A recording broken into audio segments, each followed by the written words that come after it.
Hey everyone, thanks so much for joining me for this week's episode of When I Grew Up. Today I have a special guest.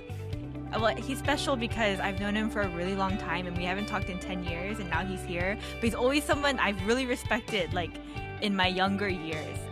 Sohn, how are you, man? So good to be here, Blair. How are you? I'm great. So literally I think it's been, right, a little over 10 years. It's probably been, it might be over 10 years. So I knew Ed from church. And I was like telling my husband today about you a little bit.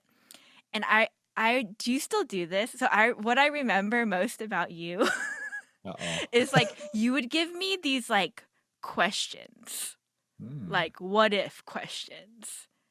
Do you still do this? I do still do that. I do that. It's weirdly important to do that because it helps you get clarity on what you think and what you believe. And like, I still do that because it drives people crazy and it makes people think and gets them to talk about themselves, which everyone likes to do.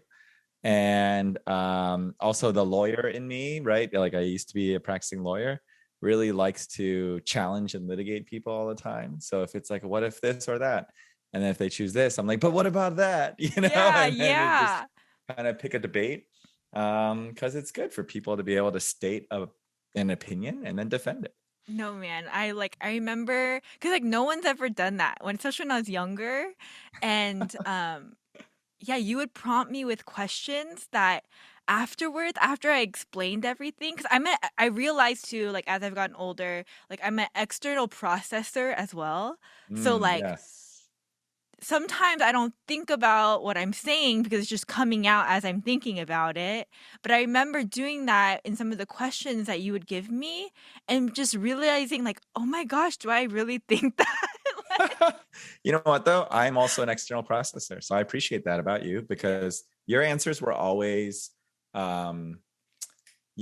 had conviction, even if maybe you didn't even know what the answer was until you said it, which is an interesting way to answer questions. Yeah. And I think that's how I am too. You work through it. And then if you end up saying in conclusion, the opposite thing from when I started, then that's okay. That's like, I love that. I think that's great. So that's interesting that you remember that. Yeah, it's like one of the major things. And so no one does that now to me. But then I'm like, when I do it to like a lot of my younger students now, like, oh, so what if like That's great. I think that's so important. That's in law school, sneak preview, if anyone ever wants to go to law school, that's actually how they teach. So it's called the Socratic Method. And what you do is you read a case. And usually it's kind of like there are two things that are like really, really, really in balance with each other. And you're like, well, if you go this way, if it's like just slightly this way, then the judge would have ruled that way. But if it's slightly the other way, then the judge should rule that way. see. And as a society, do we want to encourage, like this? If it's taken to an extreme, what if this? And so then what the professor does is just to make sure you really understand the case and all the angles, they'll just grill you. And it's called the Socratic Method because that's how Socrates right was, now. right? Question after question after question to like learn the truth. And so it's like, well, if you do it this way, then you're punishing people for being single because there's a tax haven for being married. And it's like, well, if you don't do it that way, then you're punishing people for being married because then they don't have the advantages of single people, and then you're like, as a society, do we want to encourage people to be married or to be single? And you're like, I don't know, but that's how law works. Like everything has one, you promote one cause and then you're sort of not promoting another cause, right? Tacitly kind of like deprioritizing it. So Yes. Well, as Ed said, he was a practicing lawyer, but the reason he's here today is to tell me about what he actually does, which before we started recording, we tried to break down. But anyways, I'm excited to hear more about it. So without further ado, Ed, what is it that you do? What is Chandler Bing's job? So friends reference for many people who won't even recognize it anymore. My job is I am an executive, a senior vice president of delivery capabilities at a company that delivers legal services. So the company is most important to understand. It's like a law firm, but it's not, we don't practice law. We deliver legal services and we deliver them from all around the world. And so the name of my company is called Factor. And we specifically, my company is like corner of the industry of this kind of like what they call the alternative legal services industry, is focused on contracts. And so every day, companies, organizations need contracts.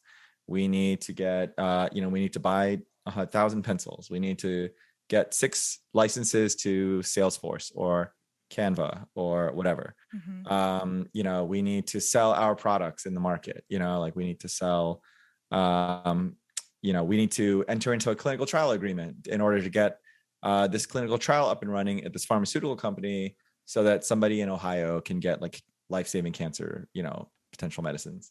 And so all these companies, in order to make that happen, have to sign a contract with somebody. And so negotiating that contract, making sure both parties are protected, making sure the business interests are met, that requires a lot of legal skill and talent, but it's actually not technically the practice of law, because any 2 people in the street can enter into a contract, like we do it all the time.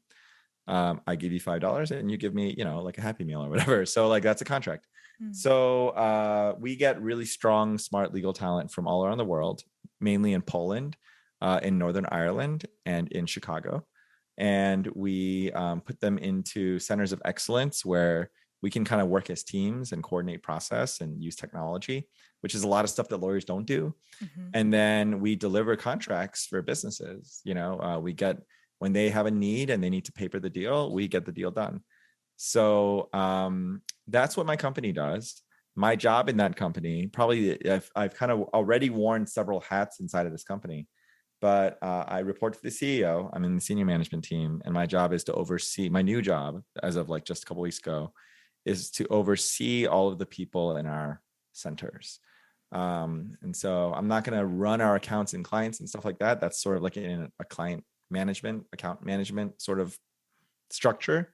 My job is to focus on our people, making sure they have career paths, making sure they have learning and development, making sure that they're, given a path to promotion, and that they know how to use the technology that we've got, and that we're very sensitive to the culture in the offices, and that, we're managing people basically, right? Like this people management thing.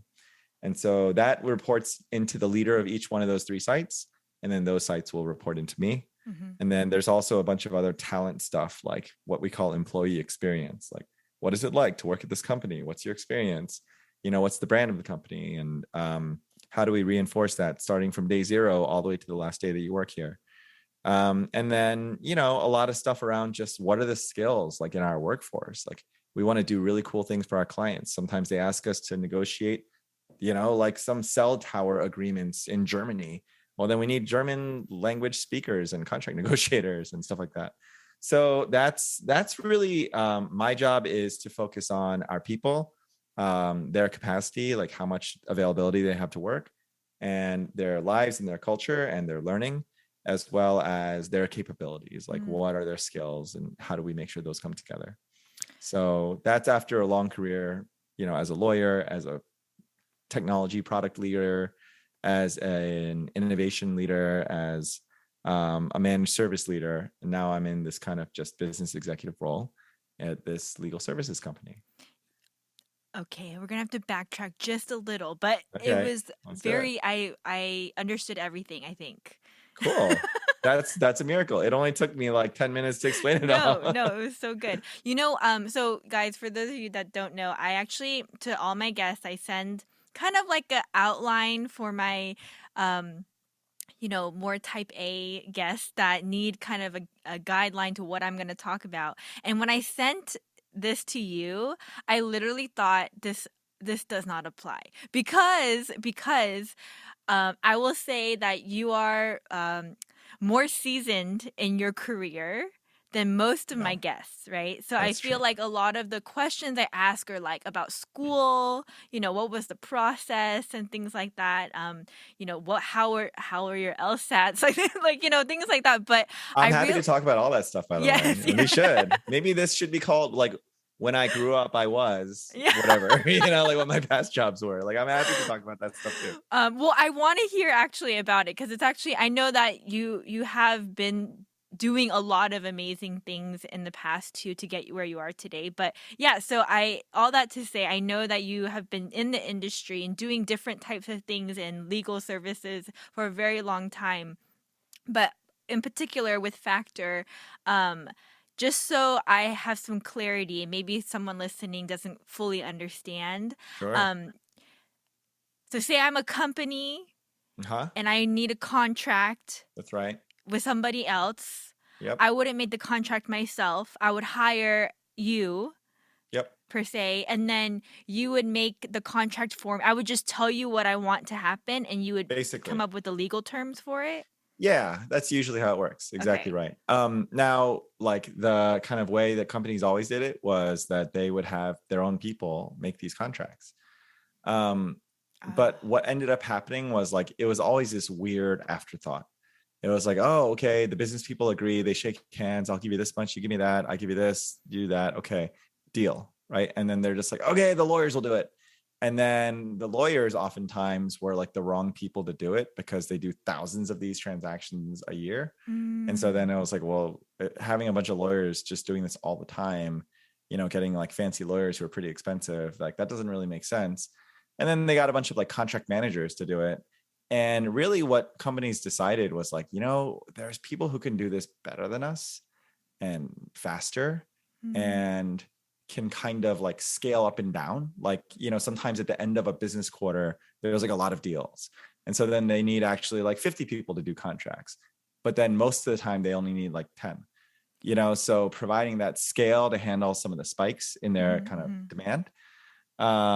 Or sometimes they're just not good at contracting. Like it's just this weird thing where a bunch of people are like, okay, I guess I'll just go write the contract myself. And then there's like a bunch of risky holes in the contract Sure. that Yeah. come Yeah. back to haunt Like them loophole later, type or of like stuff. they're just not great at it, Mm. And so it is kind of like outsourcing it to somebody else. So it is a function that's historically companies would just do it themselves. But after a while, they started realizing it doesn't make as much sense to do it ourselves. We're reinventing the wheel. It's inconsistent, it doesn't scale. So then Mm-hmm, they give it mm-hmm. to us. I see. That makes sense. I'm just curious, like, do contracts have like templates? Like, because like They I'm sure do. you do thousands of contracts. Yeah, Like, they do. They do. They totally have templates. The funny thing about contracts is that each side wants the deal to happen, but each side wants as much advantage as possible in the contract. mm-hmm.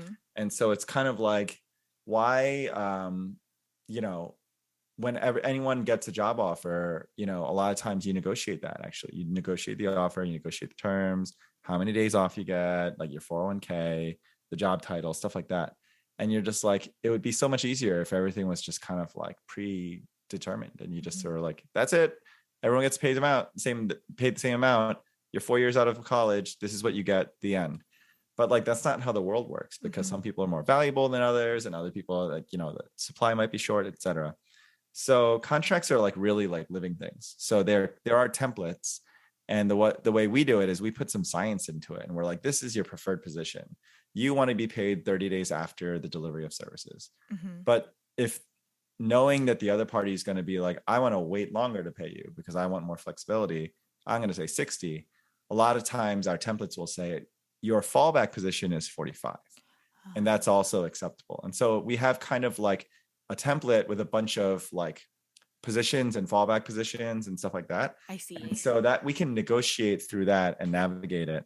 But a lot of times you got to get really creative still with contracts. Like it sounds like it should be pretty straightforward, Mm-hmm. but a lot of times you have to get kind of creative, And so um, they go off book, and you need some talented people to both do the templates, Mm-hmm. decide what those positions are in advance, repeat, and make it very standardized. That's Mm-hmm. a lot of the magic of what we do, but also be like a sophisticated contracting person that understands the business, knows how to get the deal done, knows how to come up with like kind of creative solutions, that kind of stuff. Okay, that's okay. Yeah, so we negotiate contracts. That's what we do. We negotiate contracts. Yes. Okay. So, sorry. A term that you used a couple times was for centers. What is that? Yeah, that's a weird term these days because of the pandemic and working remotely. Centers used to refer to like a real physical like location and like a building. Like people would literally come in, Uh-huh. and we'd sit them, like in the office. We'd have offices literally. We call them centers of excellence because it's where we, without getting like too far into the terminology, we sort of create shared services centers. And so instead of like Microsoft has their own contracting happening in Washington, and Uh-huh. Credit Suisse has their own contracting happening in Geneva and whatever, in London, whatever. We centralize it into like a center in like Belfast or like in Poland I or in see. I Chicago. see. And those are just the three centers. It was just our terminology for it, for just where our offices are, where Okay. we Okay. recruit and grow talent. Yeah. Okay. And so the people that you guys have gathered into these centers of excellence, like, sorry, just to clarify, are these lawyers? You said you don't have to be a lawyer to do contracts, They're but mostly lawyers. They're okay. mostly lawyers. We do have some like project managers and people like that also that just help us stay organized and deliver, on time and under budget. The lawyers are, again, we're not a law firm, so they're not really practicing law. That's a very complicated thing to get into, but like a lot of lawyers graduate law school, become lawyers, and then most of their activities are just negotiating transactions many times which don't require a law degree. But we have a lot of lawyers because it's important to understand the law and understand the contracts and understand all that stuff. But also like lawyers, another interesting thing you learn about like in a globalized workforce is that lawyers around the world don't need to go to like 3 years of law school and pass a bar and like all that stuff. A lot of times it's kind of like a 5-year undergraduate program, and then you're kind of like, the equivalent of like a law, like a legal education graduate, right? Okay. Yeah. So yeah, we get smart lawyers from all over the place, and they come to us to deliver legal services in like a different way. Mm. So, well, what's interesting for me is like, oh, like, I think I have this. This is what a lawyer does, Mm-hmm. but lawyers don't have to do that. What I'm thinking of. So. Yeah, that's right. No, that's right. So, to really like dig into it a little bit, like lawyers are like artisans, like when you go to a lawyer, like a really smart lawyer, yes, there are templates, but what they'll do is they'll come up with special language that is Ah. really cool and, has a really interesting way of kind of getting the business objective done, but also covering their legal risks. And they use interesting phraseology and sentences. And so there's a lot of writing and like wordsmithing. But as a result of that kind of artisan nature of the job, it's difficult to standardize. It's difficult to centralize. It's difficult to use templates and fallbacks. It's difficult to use technology and AI. Like lawyers, that's not really what lawyers do. Lawyers just kind of sit at their desk and like think really hard about the document and like come up with really like interesting ways to add more words, and like whatever. And that's really important for really complex transactions. Like you actually need a lot of that creativity. But for your most day-to-day contracts that a business needs, what you need is you need to be able to turn that on if necessary, but you really need to like just bring good business principles like process and quality control and technology into the job. And like lawyers have never really done that. And that's a lot of what companies like mine do. They try to actually, kind of industrialize it or really standardize a lot of the work. That's so interesting. So basically, your company like tries to find more innovative ways to do the job. A very good way of putting it. Yes. And so one of my like what is my job title was going to be like I'm like a legal innovation leader, which Oh, I is love true. it. Like I write and talk about these things all the time, and I go to conferences and speak and whatever. But like it's because of the nature of the work is exactly kind of like an innovative different way of doing the work. Okay, so like, but everything you've said, like, is that part of the innovation, or is there more that I'm like not understanding? Like, what is the innovative part per se? Is it just that it's usually done this way, but we're doing it this way? Yeah, that's basically it. I mean, there are really cool things that we try to do. So for instance, there are some software tools that we'll use out there that I just have to kind of teach it. I care about this, this, and this. I care about this term. I care about this risk. I don't care about that risk.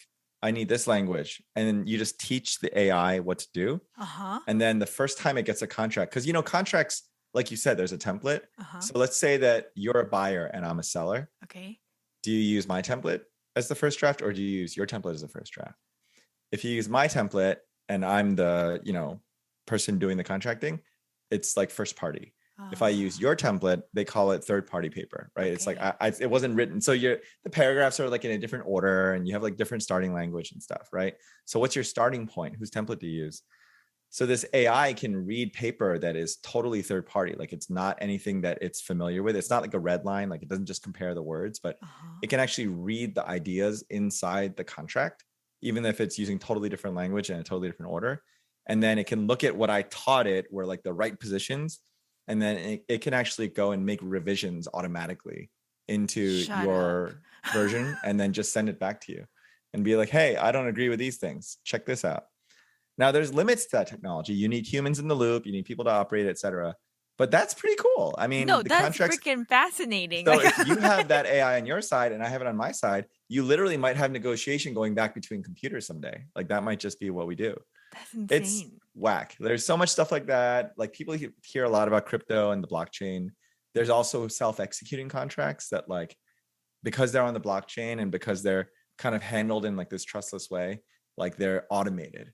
So it's kind of like if you get into a car crash, I'm your insurance company. We have a contract. I will pay for your car crash, right? And let's say you get into a car crash, a smart contract that lives on the blockchain, as soon as it can verify that the car crash was real, can automatically pay you.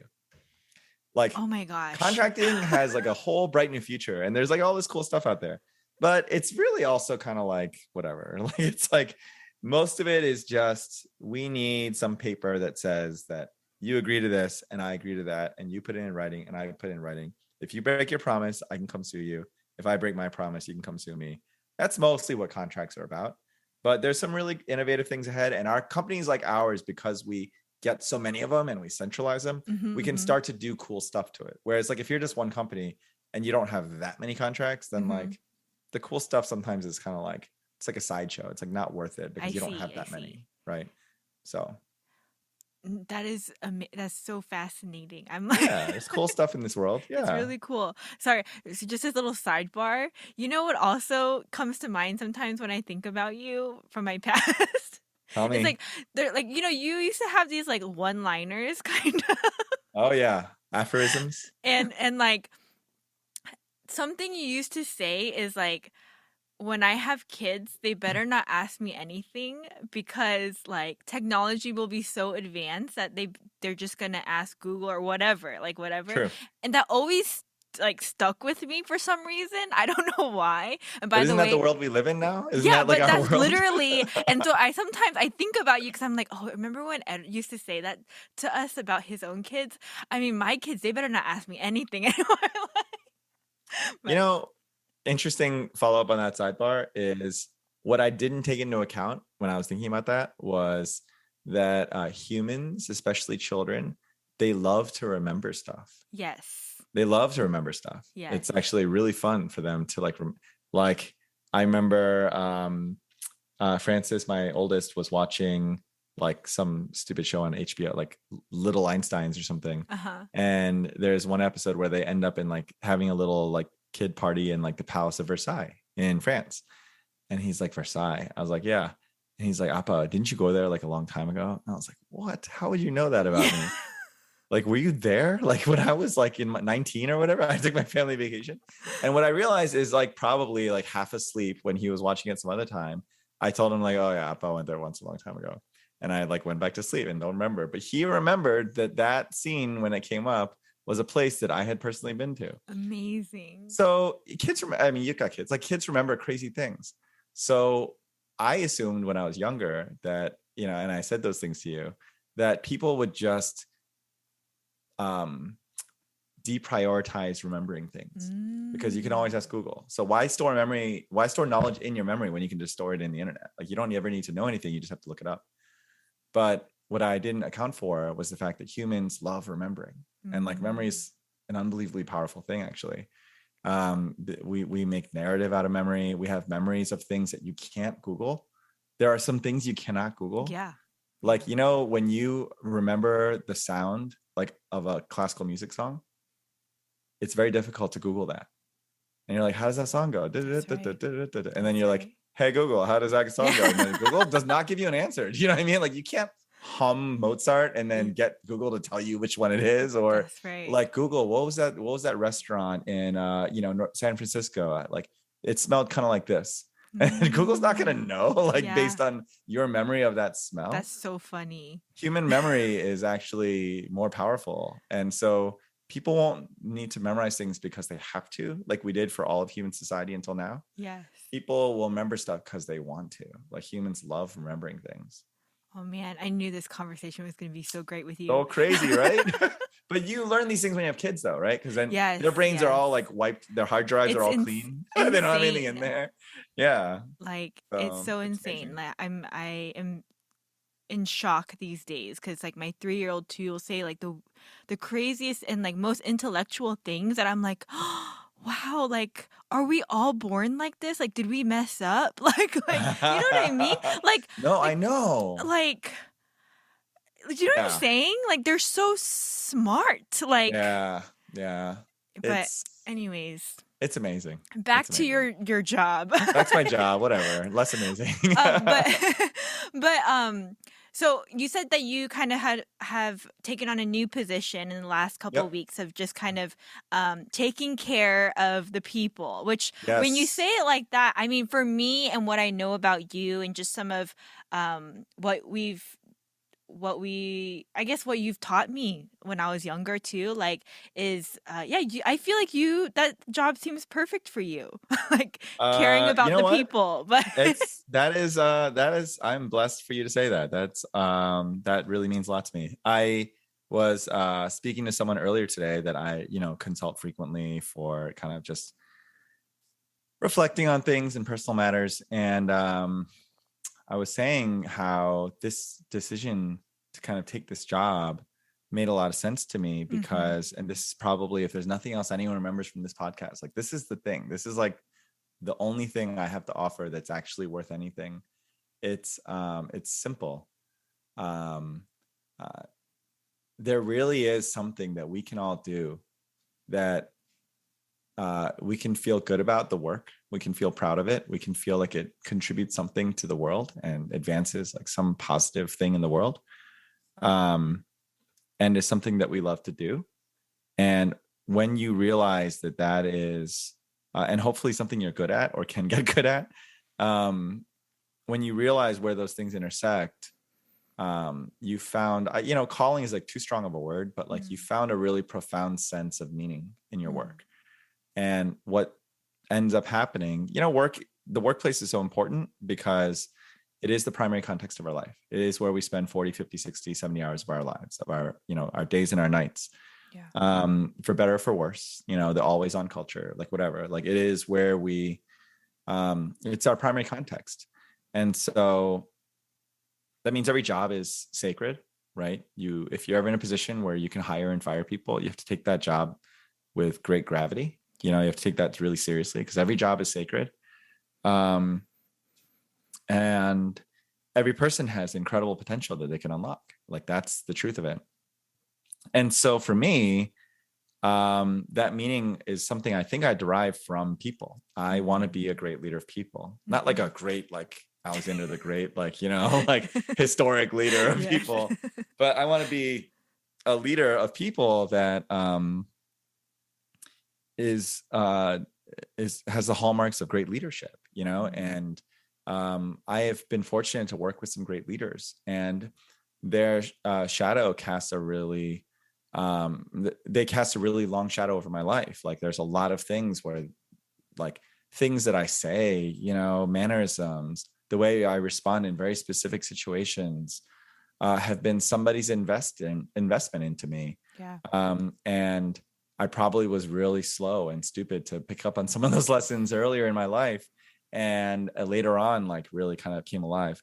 So, and here's the crazy thing: in this world where we're so ambitious, and where a lot of us are, like, maybe come from like an immigrant ethos, like, where it's like you gotta, do better than the last generation, or there's all this pressure and pressure to achieve, pressure to succeed, pressure to perform, pressure to be financially stable, pressure to compete to do better than others. Like there's all these pressures that really kind of fuel a lot of our academics and life choices and all that. And I do think there's a time in your life where you want to maximize optionality. There is that moment where you should give everything your all and get the best grades you can get and network and do these things to provide optionality. But, you know, like Blair, I'm 40, what am I? 41. I'm 41, like, which is ancient. It's weird to It's hear myself say not, those but words, but you know, but like I'm 40, I'm shocked that you said you're 41. but I'm 40, right? It's shocking. Like, am I 41? That's crazy. So like, but I'm 41. And now I'm hung up on the fact that I'm 41. What was I saying? Oh yeah. I'm not in a point in my life where I need to maximize optionality, because that comes at a cost, right? That comes at a cost. Like maximizing optionality means, okay, I'll get up and move anywhere, anytime. Sure, no problem. On a spot. Oh, you know what?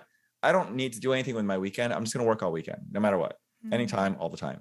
You know, like I kind of want to hang out. I kind of want to have fun, but also I got to get like, you know, 14 hours of work done today. So I'm just gonna take a break from like 5 to 8 and have a long dinner and then work until 3 in the morning. No problem. I can do it. No one depends on me. Nothing matters. Like I need to maximize my optionality. I need to compete. I need to be better. And I can't do that anymore. The constraints of my life don't allow me to do that anymore. But also, like, I don't want to design my life like that anymore. It's not appropriate to my life stage. So there is a point in your time where you need to not preserve optionality and not be ambitious and constantly just reach higher and higher and higher. For a very small minority of people, that's worthwhile, because that ambition by itself is the thing that gratifies them, right? And so like, okay, fine, that for a small number of people, like, just don't stop until you're like the CEO of JP Morgan or whatever, you know, like just go for it. President of the United States. But for the rest of us, the 99.999%, at some point you have to stop climbing the ladder and decide what is it that you'll be happy with as your legacy in your life. And for a lot of us, that's like spiritual. For a lot of us, that's you know, family, right? And for some of us, it's what we can do at work, and hopefully some element of all different areas of your life. And for me, a recent realization is I can do a lot with software. I can do a lot with innovation. I can do a lot with kind of external, like markets, writing, speaking. I can do a lot with, actually, I'm pretty good at like financial management, business cases, stuff like that. I can do a lot with a lot of stuff. I can support sales. There's a lot of things I can do. And I'm blessed and I'm thankful for like having a lot of good teachers and mentors and having now accumulated a lot of skills. But the thing I want to do is I want to lead people. And if I don't get promoted out of this job ever, if I don't like get the next brass ring, if I don't get the next, you know, equity option grant and like make the maximum amount of money and like whatever, but I've led people and have influenced their lives, you know, like whatever like contracts that we do this like year, no one is going to remember them 7 years from now. Yeah. Unless they're like in litigation, but hopefully not, right? Like, so like, hopefully no one's caring about, hopefully these contracts never get remembered because everything goes smoothly, business relationship's great. And then no one ever revisits the contract. No one, this company, hopefully will it be around in 15 years? I don't know. I hope so. But it might not be. You know what will matter though, are the things that were said and the support that was lent to the people that you worked with. Those things will last because memory, wow, full circle. Humans love to remember things.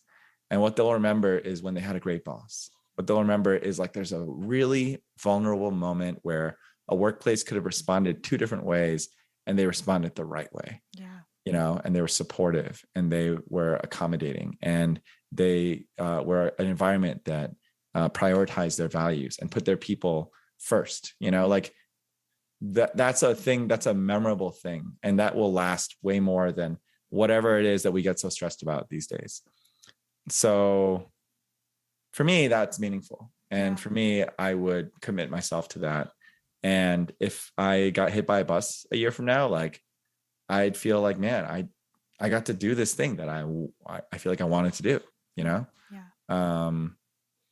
So yeah, that's the main point. No, that's is like do sorry, that I'm thing. like I kind of like got a little bit emotional. I felt like when you were talking, just because like yeah, I mean, just full circle moment for me, and you know, recalling all the memories that I have and conversations I've had with you, I can personally say that the impact honestly, like, I may not have realized it, right, at the time, but so I think the main like part of our relationship that we had developed at church was missions training. Yeah. And so I remember that very clearly. And I think just the moments that you would share about your life or what the purpose was, or just, small things like, me trying to figure out your question, right? Like, and figure out who I am when I was younger. And all that to say, I think the emotional part as you were talking was kind of like, yeah, like that's what people remember. I remember all of those things, and it did impact me without even really realizing it. So thank you. Thank you so Well, much. thank you for saying that, because that, I mean, when you said that earlier, and even when you were saying like, oh, hey, it feels like it's right up your alley that you would go and lead people and like care for them. That sounded like me. That's a blessing. We haven't talked for 10 years, but like really Yeah. reinforces for me that, like sometimes I'm kind of an idiot about stuff. Like, oh, do I want to do this? Do I want to do that? And then, I've decided, like, I had this big revelation. I want to care for people. And you're like, yeah, obviously that's you. I was like, oh, okay. Like, well, then I've Oh been, wait, so wait, spinning my hold on, hold wheels on. for like, So you said, it's a recent kind of position change. So this position did not exist before. we're sort of restructuring the way that we're organized. We had one major senior executive that was responsible for like all the people delivering client work, and also taking care of those people, and also their learning and development, and also like 5 other things. And like we're growing so fast that that's Mm, not sustainable. I see. And we also made a very conscious decision to invest into our people. And so, like I said, I can do a lot of things on the management team, and there's like a lot of good things I could do. But this is our CEO and our leadership team saying, we're going to commit this resource of ed into our people fully, like just dedicated with focus to like take care of them. And so, um, yeah. Hey, when do you think you'll release this podcast? Like, when will this go actually live? Do you think What's today is the and 7th? then Yeah, probably Monday, 2 weeks. couple weeks. Okay. Yeah. Why? All right. No, there's something I would not disclose right now. So Okay, don't disclose it. Don't do it. yeah, that's fine. Okay. Or you can cut it later if you want to, if you're going to edit this. But yeah, never mind. I won't disclose it. Yeah, okay. Oh, I'm so curious now, but it's okay. I'll tell you later. It's fine. Okay. But okay, well, what does a typical day for you look like then? Like a lot of meetings or A lot of meetings. So your Outlook, your calendar just fills up with a bunch of meetings. Um, so some of the things I'm dealing with right now. The easiest way to divide up your time is kind of like into maybe 4 things, right? One is the things that you need to do for the people who report to you. So I'll have kind of a management structure. We have 3 offices in Northern Ireland, in Poland, and in Illinois, in Chicago. And they will have just started reporting to me. So I have like just one-on-one calls with them.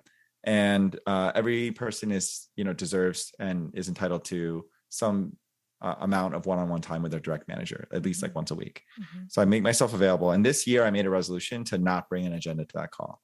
Like I want to be available for them. So like, what do you need? I'm here. I'm your resource. I'm here to help you. So you tell me how to use this time well for you, because like, I'm not going to just bark things at you. Like I have the second category is, the things that I need to work on, that I need to individually contribute because I'm in charge of an initiative, or, like we're going to start recruiting directly from law schools. And we have this whole new grad program that we need to get off the ground. And it's like a huge thing. It's like, actually, you got to like go and post these things and like go to universities and form relationships, and then like, get that people to apply, and then put them through an interview path, make offers, and then, design their entire first 60 days of the company. And like Yeah. our business is over like 10 years old, but our company is only like 2 years old. So like we lived inside of another business, and then we got spun out like 2 years ago. I see. So even though we've been serving clients and doing this work for like 10 years, more than 10 years actually, most of those years were under another company's umbrella. And so we were inside of their infrastructure and their strategy and all that stuff. So we've only been an independent company for a couple of years. So it's like a mature startup. So yeah, we don't have like a mature recruiting motion. And so I've got like 10 of those initiatives. They're just like that, like a grad program, or like learning and development, or like a school of financial management, designing that, getting our managers to understand how the business works, or culture, right? Like how do you invest into very specific culture, language, identity, values? Like how do you stand those things up? How do you get everyone to subscribe to that? Like just governance. Like everyone needs to bill their time. Sorry, but you got to do it. Please do it. Like how do you make people do it? How do you get people to adopt that? Carrots and sticks, or do you use like social learning? Like, are there cool ways to get people to kind of behave? So those are all my initiatives, but I don't go to That's my a lot one-on-one of time. initiatives. Yeah, no, Okay. I've got a bunch of that stuff. And like you have to go sort of at a sustainable pace. But I try not to just like blah, like put all that stuff onto my team's like plate and just be like, do this stuff. One-on-one time is for me to listen to them. They know what they have to do. They have their own responsibilities as well. I'm there for them. When I need them for stuff, I use other time in the week. Like I'll pull a specific meeting together with them. So first, I am available for my reports. Second, I am available to my own contributions. Thirdly, I'm available to my stakeholders. So I report to my CEO. He reports to the board of directors. So I have a lot of responsibilities to him. He asks me for lots of things, for thought partnership, for actual materials, like make a slide deck, like look at the stuff, whatever. And so I have lots of things I have to mobilize for him to prepare to present on our results, or to go in front of the board, or even for me to go in front of the board if that's more efficient. And then the fourth thing is kind of like everything else. Like you just have like a lot of extracurriculars that kind of fill your day with a lot of meetings, like just other stuff that just kind of fills up your day. I do a lot in the market. I always stay really connected to the overall community outside of my company. So, like if there's a conference, you go to that. If there's a podcast, you do that. If there's an article you need to write, you do that. If you gotta go teach a class somewhere, you do that, like stuff like that. Wow, man. Uh, I'm like overwhelmed listening to you, but I also know I'm sure you steward all of those things really well. I have to ask, like, really quick. As impressive as everything sounds, I'm really curious because I know that you are a husband and also a dad. Like, Yes. how do you balance all of this? So you do have to. And the hard thing is that in my leadership team, there's really only two other people with young kids, Uh-huh. and one of them, they're more like, kind of adolescent and like preteen. I see, I see. So it's just me and my HR leader that have like, kids under 5. Uh-huh. And I guess you easily forget what that's like. I don't know. Like I can't forget because I'm living it every day. You're living it every day. Drop off, pick up, weekend stuff, like you can't actually venture out of the house without having some coverage for them, because you can't, like the cops come and get you if you like leave your kid at home, or, like in a park or on a toilet or whatever, like, oh, okay, you gotta like take care of these little creatures. Your 9-month-old can't yet, like cook his own breakfast and stuff. So I taught my 5-year-old how to cook his own breakfast. Actually, it's miraculous. It saves Are so you being for many. real right now? Yeah. So he doesn't like fry eggs or whatever, but we have frozen pancakes. He pops them in the microwave. I prepare fruit and a cup of milk in advance the day before. He pulls the milk out of the fridge. He gets the pancakes out, puts on his plate. I leave syrup out for him. He eats it all, puts it in the sink. And then the deal is he has to get fully dressed, including his socks, because socks are the killer. Yes. He fully dressed, including his socks, go downstairs, he's an early riser. So he gets up before all of us, and then make his own breakfast and eat it. And then he has full, total, unfettered free time until we have to go to school. That's the deal. If he does those things, he can play on his Leapfrog tablet. He can watch, TV, like whatever it is, until we have to go to school. I am like, like amazed right It now. works though. He does it. And then like he gets a lot out of it too, because otherwise he's like, comes into our room, just sits around, or like, don't watch TV. Like, oh, I'm so sleepy. And then I wake up like, oh no, I got to get you to school. And like make breakfast, shove it in his mouth. No, we got to go. Like That that's makes worse. sense. And so he's really motivated to do it right. And then I'm like, if you don't put your socks on, then we don't have this routine anymore, even though it totally benefits me. Right. And like, he now does it amazingly. That's So he does. amazing. I think Eli will do that if I incentivize him. That's what I'm saying. That's what I'm saying. Because it's an unpleasant experience getting out the door in the morning for a kid. It's It's just like like, why war. are we It's war. rushing? Yeah, it is. It's war. And I try to like quantify it. I'm like, look, Francis, we have so many minutes. And now we're running out of minutes. Like, we don't have any minutes left, man. Like, you're using all the minutes on standing in the hallway and not putting on your coat, I know? love Like, it. I love it. so anyway, so how do you balance it is the question. You got to prioritize. You have to. You have to always prioritize it. But it's the craziest thing because like you see movies and you're just like, oh, this person's gonna go and like fight like an asteroid that's gonna come to their Earth because they don't even. It's not even because they love the humanity and all the people of Earth. They just care about their one family that's gonna get hit by the asteroid. And so they're gonna like go into space and like whatever. Like you see these like crazy, and then you're like when you're watching it and you don't have kids, you're like, that calculus doesn't make sense. Like I don't love anything as much as that. Like that I would go and like whatever, like like get onto a space bicycle and go into the sun or whatever. Like I'm not gonna do that for anybody, And then you have kids, and then you're like, of course, that's what you would do. And it's not because you have this overwhelming parental, instinct. There is that, there's some of that, but it's just like it's just like logical. It just makes total sense that you would do that like human beings are organized that way and we're hardwired that way. And so when you read enough books and you have it sort of drilled into your memory. And then I also learned some lessons the hard way because before I started at Factor, I was at EY and I was basically this chief technology officer for the global law firm that lives inside of EY, which is like 2,400 lawyers. And that put me on the road 80% of the time, a lot of times in other countries. And so like, I couldn't even like video chat my kids and like, and then I just had Francis at the time. And I kind of feel like he saw me as like a fun uncle that came by once in a while, like I wasn't really his dad. And so he'd be nice to me and we'd have fun, but our relationship wasn't deep. And he was also 3. So I don't know what the relationship was like, but like, it was something. And he was also developing as a person. So one of the greatest pandemic blessings was that like I had a much deeper relationship with my son because I was forced to be grounded. Like I couldn't fly anywhere. And then I switched jobs in the middle of that. And then I would have had to travel for that too, but I was still grounded because COVID didn't let anyone travel. And my kid was also not at school. So you forge this relationship there and then, kind of, for better or worse. And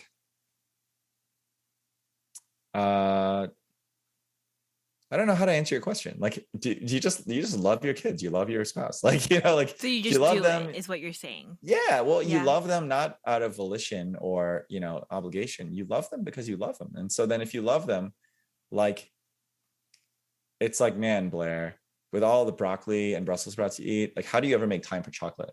No, wait a second. I love chocolate. What do you mean? How do I make time for chocolate? I have time, like.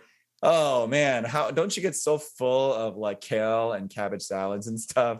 Like, how does anyone ever find any moments to like eat the delicious things and like ice cream or whatever? Good. Like, okay, I'll find a way. Like, I'll figure it out. Okay, I'll figure out how to get some fit pizza into my schedule. Like, yeah, you love I love my family, so I love them like I love pizza. Like for the most part. I mean, sometimes it's hard, obviously, but like, yeah, like every decision you make is a series of trade-offs. What if, right? Like what if questions.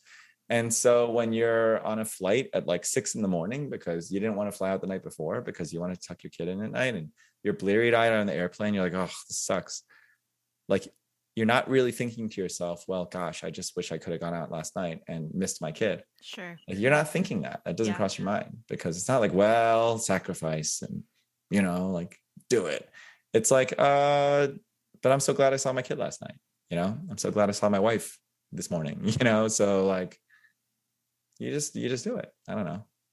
And then when you can't, because there are moments, by the way, where it's like, also, I'm not going to feel guilty about the fact that when I'm on a business trip, like it's nice to go to the hotel room and I don't have any kids to deal with it. And like, I can have full run of the remote control, and like I can go out and have, like Chinese food whenever I want. Like, like you don't feel guilty about that too, like you realize that your partner is counting the cost. and like you are not. And so you take, you don't forget that. You don't forget that that's happening. But it's like, it doesn't help anyone to not enjoy it either. Right. Like just, you do it. And then, so you find the balance and then you just kind of do it. That was good. The Brussels sprout thing in chocolate. It's like, you love your kids. Like, just, yeah. Oh man. Do you have time? I'm sorry. I have time. I can keep going. Okay, good. Because I have to ask you, before this life, there's many lives that you've lived. Yes, there are. There really are. But I hesitate to go to the very beginning. It's okay. I can go to as far back as you want. Okay, because like I want to know. Let me go in an order. Okay. Okay. Yeah. Let's go in order. I'll go fast and slow. Should I go fast and slow? Yes. Yes. Okay. So in college, I was an engineering major, and then there's this thing back from before everyone was born that's listening to this. Wait, I didn't know that. Okay. I was a computer science major and an English minor. And I realized that there's this thing that happened a long time ago. It's called the .com bubble, and it burst. And all these companies that were making all these things called the internet, they all stopped existing. And so that happened my junior year in college, and the market just crashed, as markets, sometimes do. Okay. So then I had no job. So I was like, okay, what do I do? And at the same time, I just realized like my whole life as like an immigrant child growing up, science, math, like that's what you're going to do. Engineering. My dad was an engineer. My sister is an engineer. Like I was at a great engineering school, Illinois, computer science major. Okay. I'm going to be an engineer. And then like somewhere along the lines, I realized I was like good with words, and like I was good at writing, and I was actually pretty good at it. Like AP Lit my senior year, senioritis, everyone's blowing it off. You don't need to do well in your grades as long as you do well in your AP exam. But I like missed Michael Jordan's final Bulls game at home ever, which my friends were like, ditch your paper, just come do this thing. And I was like, that does sound like a once lifetime opportunity. But also I'm 17, so I don't have a lot of life to compare to. I was like, I'm going to write this English paper instead. Like I just realized I had a way with words. And so in college, that realization became sharper. I realized I might be good in the humanities. I realized that law required a strong command of logic. And so I sat for the LSAT. And it turns out engineering actually gives you a lot of the right kind of skills and instincts to do well on the LSAT. It actually creates your ability to generate certain logical conclusions under time pressure really well. And then I was a good reader and writer. So like reading comprehension wasn't that hard. So like my first time I sat for the LSAT, I happened to do really well. That was just on a practice test. I prepared a little bit more. I ended up teaching an LSAT class. And that's when I started learning, because I'm an external learner. And then I took it again, and I did very well. And one of the important lessons is like, it's very unfair, but standardized testing does oftentimes play a disproportionate, role in, different opportunities that open up. I applied to 9 schools, 3 were like schools I'd probably get into, 3 fallback schools, 3 like reach schools. And I got into Penn, University of Pennsylvania, which is near the top of my list. And so after taking a year off, I went to law school and learned a lot about myself, learned a lot about sort of different dimensions of me. Thought that I would just do like engineering and law, like be like a patent lawyer, like an IP lawyer. But then when I went to a law firm and did an internship, I realized once again, I really loved to be persuasive. I love to work with great people. I also just didn't want to hang out with like the nerds, and like all the nerds were in IP, and they're really nice people, but they're so nerdy. And the business litigation people are like cool. They're like the cool kids. And so I was like, you know what? I'm going to do business litigation. So that's what I did. Of course, you can take an engineer out of whatever the right, I don't know what the idiom turn of phrase I was going for. You can't take the engineer out of the engineer. Like you can't take the technology out of the engineer. So you can take the engineer away from technology, but you can't technology out of the engineer. So like, of course I found my way back to like legal technology after 5.5 years at a firm here in town in Atlanta. I had a lot of callings on my heart and wanted to kind of figure out what this life was for and what I was going to do. Was serving a lot at church. had some very challenging voices in my life that were just like, look, Ed, you claim that you care about justice and missions and like all these things. But I see a person working at a top law firm, paying off student loans, going to your parents' church, driving your car. Like you're just, it's actually my ex-girlfriend, which is kind of tough. So, because she was like, because she was basically like, look, I don't know. I don't want, you say great things, but like, I'm not going to sign up for your life. Like, that's not it. Because all your behaviors and actions don't point towards someone who can, like walk it like you talk it. Right. I don't think that's what she said. I think that's Migos. But anyways, like she was like, that's what she was like, just challenging me on that. And then we broke up, and then I was like, but also it was like a real challenge to me, And then a few years later, I met my wife, and she was like, gave me reinforcement in the similar direction, but a completely different way. Because I was struggling with a lot of self-doubt, and I was like, I don't know if I'm ever going to go and like live in India and like, like put some effort into fighting human trafficking and, like literally set slaves free, right? Like that feels like something that's at the center of my faith, but and I want to do it, and I'm a lawyer and I could do it, but I can't, because I'm living this otherwise kind of like, inertia stream of just like, fancy lawyer life. And I remember we were still friends and not dating or anything, but she was like, I believe you're going to do it. Like, I actually really believe you're going to do it. And she's not like a cheerleader type. She's not like, she's not like a wet blanket. Like, she's very nice, but like, she's not the type of person that would encourage you or say something like that if she didn't mean it. And she's like, I just think you're really going to do it. I believe that like you have that conviction enough to actually get yourself up out of this track and do something, like make a hard left turn and do something really different. Wow. She's like, I remember the day we were like in a parking lot. We were on our way to some kind of firm event somewhere. And she just told me that. She's like, no, I think you're going to do it. And I was like, let's get married. Like 2 years later, it was like, but like, so then the way it goes is I got married, and we went on our honeymoon, and I came back, quit my job. I moved to India, and then she moved to India after me. And I worked at a company very much like what we described Factor was. It's an alternative way to do legal services. You have to be a lawyer to stand up in court and argue for a client, but you don't have to be a lawyer to read evidence. Like reading evidence is something that anyone can do.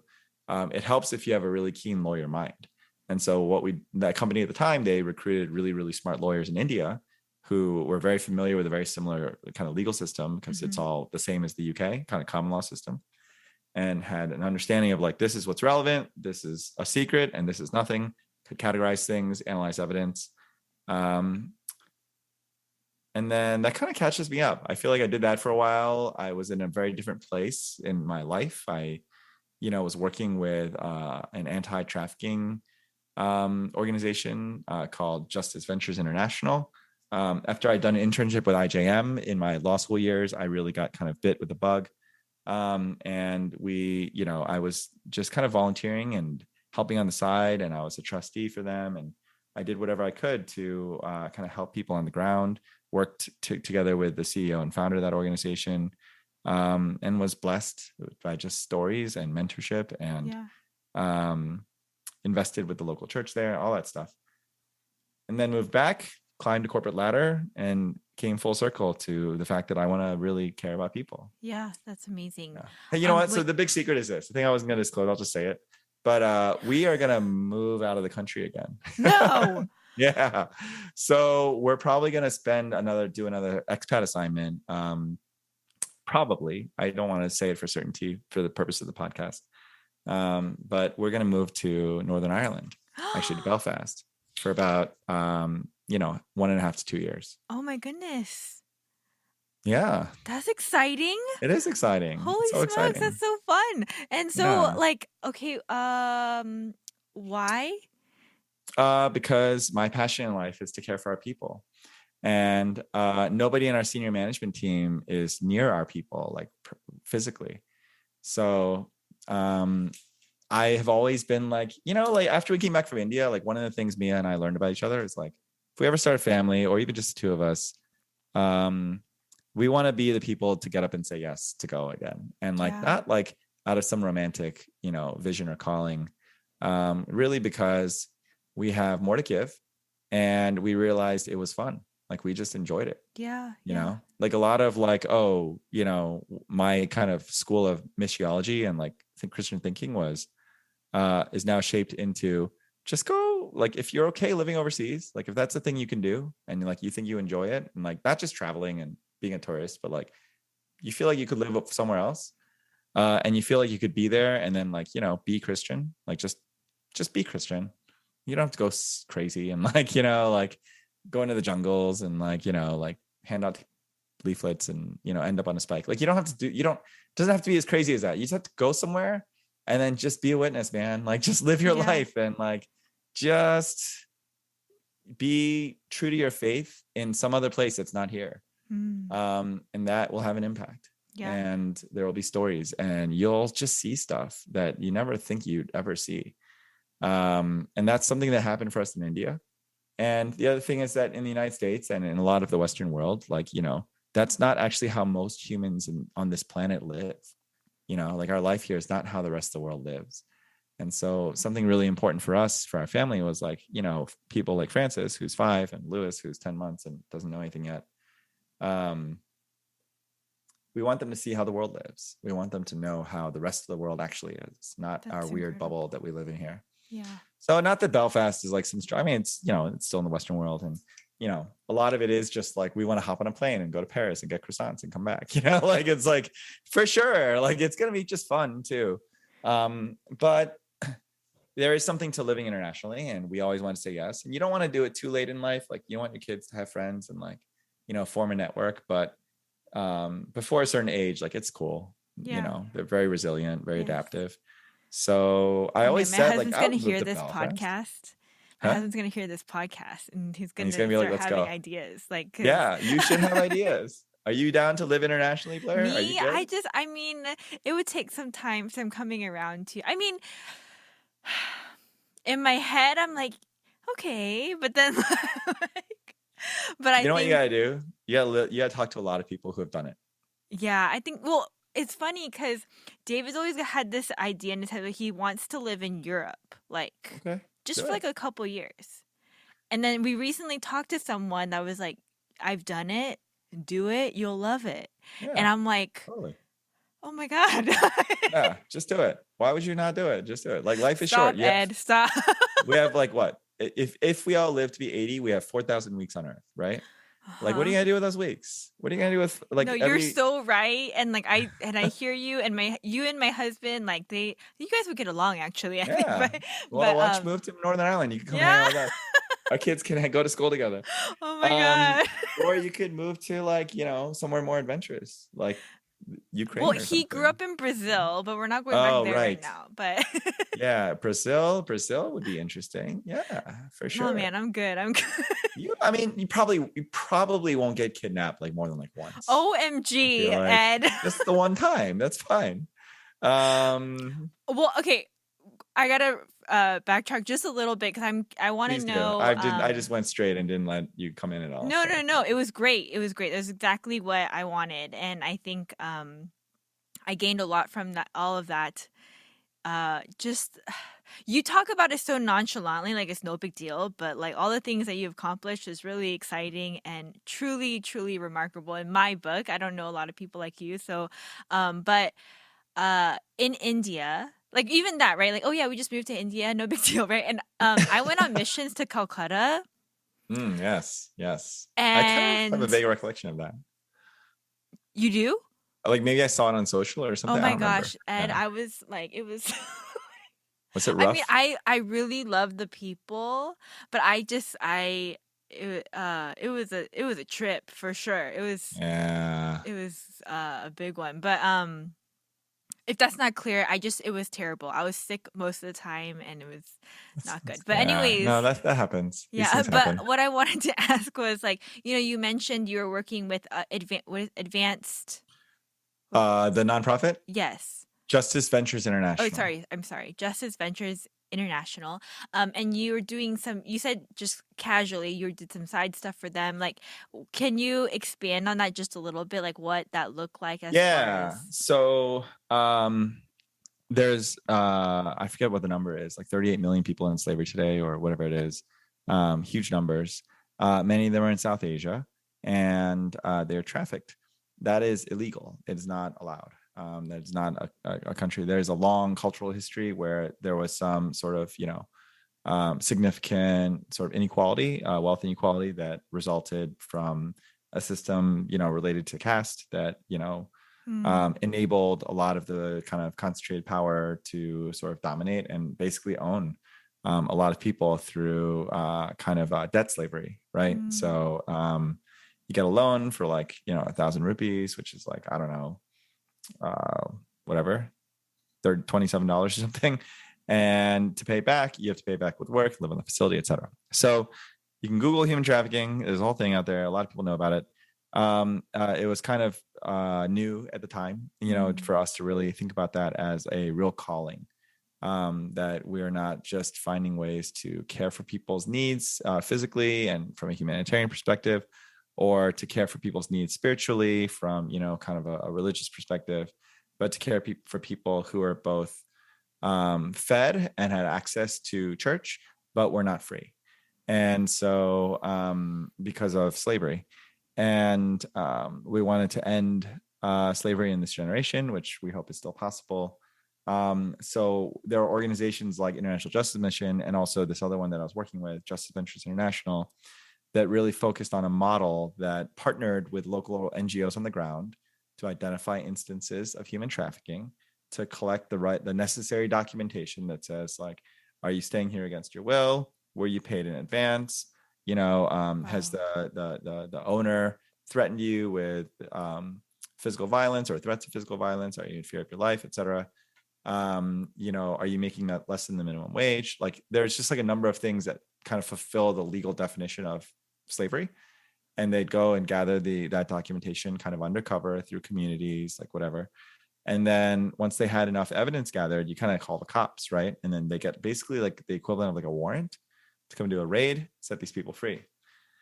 And the reason why lawyers get involved with this kind of work, if you feel so sort of convicted and passionate about it, is because um, there's a lot of legal proceedings involved with that. There's also a lot of kind of like legal sort of compensation for a lot of the victims and survivors of that.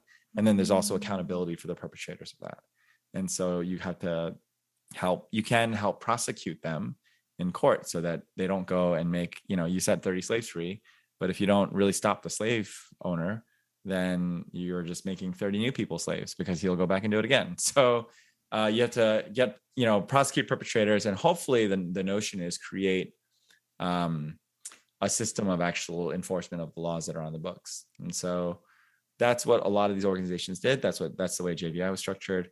So I would just kind of help and hang out and go into their offices and sit with their lawyers and see what I could do to kind of lend a hand, and go and visit with people and visit with. They did a lot of community trainings. Like, this is what human trafficking is. Like, maybe your culture or your town or village has taught you that this is totally culturally acceptable, but it's not. If it's happening to you, see something, say something. Like, here are the things. Like, here's hotlines. And also even like training judges, like magistrates, on like, this is how you handle these cases when they come to you. Here are the elements of the Wow. crime. Like, here's what and so JVI did a lot of that kind of work, or like hospitals that would see people because they were injured, Right. working Right. under bonded labor. And like, they'd be like, it's kind of like when you go into a hospital in the United States and like, there's kind of like domestic abuse signs that like they have to do intake for. Mm-hmm. It's like the same kind of thing. It's like, oh, do intake for like human trafficking. Like, here Wow. are the signs. You should call the cops. So JVI did a lot of that great work, faith-based organization, but always worked with others to the common interest of justice. And it was a lot of people in Delhi, which is where I was living. And it was just, it's great. I mean, it was just, I don't know, like, go rescue some slaves. Like, it's great. Yeah. I mean, it's interesting as you're talking and explaining like what human trafficking is. I realized we I think, a hot word that we hear a lot is like about sex trafficking. But Sure. I think the other side of that is not, there's more to that, There's a lot of Yeah. agricultural, industrial kind of bonded labor. You have child labor. You also have like, like a lot of kids rolling BD cigarettes or tanning leather, exposed to a lot of carcinogens, obviously underage and shouldn't be working without work permit, not paid the minimum wage, really in bonded slavery. Like, it really is slavery. Like you hear about sex trafficking, but you also in the United States, kind of like 19th century southern, slavery of Africans, that was very agricultural and very industrial, and that's Yes, actually the yes. nature of it.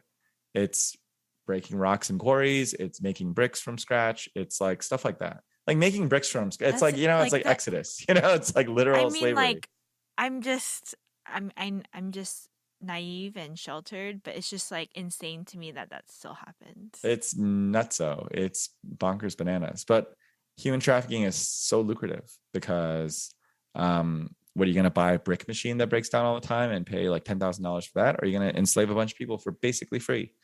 And so the economics and the dynamics still kind of reward that, especially if there's no enforcement of law, Yeah, right? yeah. Like if it's like, well, the laws exist, but no one's going to enforce them because I'm the head honcho around here.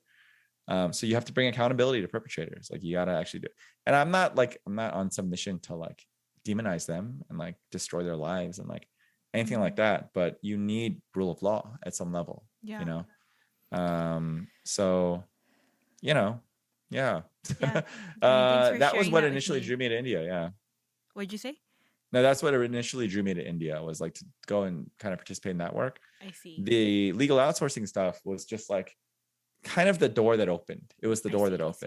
opened. For you I to had a go. 6 point plan to try to get to India, and I was like, I got to find a job out there, and maybe it's going to Mm, work full time for JBI or something like that, and really kind of putting myself in the nonprofit / ministry world.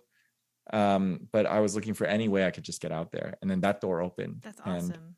yeah, I had the skills for it, so it was like real. It was definitely providence for sure. It's amazing. Okay, well, I don't want to take up too much of your time, Ed. I feel like I could talk to you forever, but but Yeah. well, I'm excited for your possible venture to Belfast to be with the people physically, and I think again that just speaks volumes about your journey and your career and how you've like just come to I like your self-awareness of what you want and being able to apply that practically to your job and your career is very inspiring for me. I hope people listening will also be inspired. I always ask people when they come on, would you be open to talking to somebody that maybe is interested? And I know there's no definite definition clearly of what you do, but maybe even being a lawyer or like, and Sure. just talking about the avenues for them. Yeah, I'd be happy to speak. I talk to young people all the time. I'm happy to do that. Among the many things I do in my spare time, like I'll interview on behalf of Penn. So like, when Oh, high schoolers, apply to UPenn for undergrad, they get all these volunteers of Penn alumni. And so I always like to do that, partly because like I don't know any high schoolers anymore. Like I don't like interact with them. yeah, And yeah. I just want to like, I'm just now that I've got a kid in the public school system, I'm like, what is your life like? Yeah. Like, where are you headed? What are these kids? And like, how are they coping with the pandemic? Oh my gosh, Yeah, like, so yeah. I'm just like, I do it, and I do it for Penn also to kind of help them out. And so I know a little bit about the process, applying to college. I still know a little bit about law school. I got friends there and, who are in academia and faculty. And I'm happy to talk about the job market, about all sorts of stuff. I am very, very, very happy um, to talk about that stuff. But Awesome. really, spend the first part of your life maximizing optionality, get great grades, the best grades you can get. Make sure that as many professors know you as possible, so you have good references, and then spend a lot of your life, just like you said, knowing yourself. Like, just Mm. who am I? And it's hard to figure that out until you've put yourself into a number of environments, and then you kind of look and see how you are. And then once you start to figure out who you are, like go and be true to that. Like, don't, you know what I mean? But Like, like that's the problem, right? Like I feel like um I mean maybe things are different now, but I just feel like you don't really get the opportunity to figure out who you are unless or I mean I think it just differs. Like my personality is like I'm just a good soldier. I do what I'm told kind of thing until I went to college and I was like, "Oh, this is who I am." Like but sure. But college is like so not too late to learn that. Like, I don't think I learned who I was till I was like probably in India, like mm, you start to define yourself by other things. And like you and I are both external kind of like learners. Like I don't think I really understood the kind of person I wanted to be until I was married. And I decided the kind of husband I wanted to be. Yeah. And that's when I decided who I wanted to be. Because I wasn't that man when I got married. I was not the husband I wanted to be, you know? And I realized that. And it's not because Mia like slapped me around or anything. It's because it was very apparent, you know, that I wasn't. And so you learn these things when you learn them. And I've learned to find a lot of peace with being like kind of a late bloomer in life, you know, but you know, with human longevity and like whatever, like we have a lot of time left to figure that out. You still have time to figure it out. Yes, I still am figuring it out. Yeah, figure out who you are. And then once you do figure it out, at a certain point, you just have to be true to that and stop figuring it out.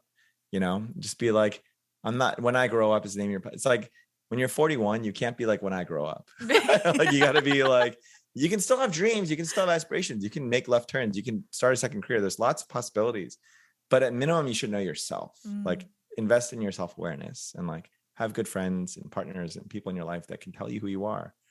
Like you told me today that you thought I'd be great at leading people. That's so important to hear that for me. So spend the first half year, kind of like first at least 10 years, just figuring out who you are.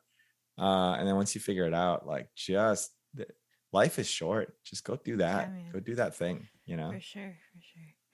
Oh, well, thank you so much, Ed. Again, I really appreciate your time in your extremely full-plated life. Of course. I'm happy to. Yeah, hey guys, so if you are interested in getting in contact with Ed or, you know, just having a conversation about life, he's really great to talk to. He'll ask you all the questions. There's no doubt in my mind. But you can reach out to me through social media and I can connect you, or you can email me at podcastwigu@gmail.com. Thanks guys. Thanks again, Ed. Until next time.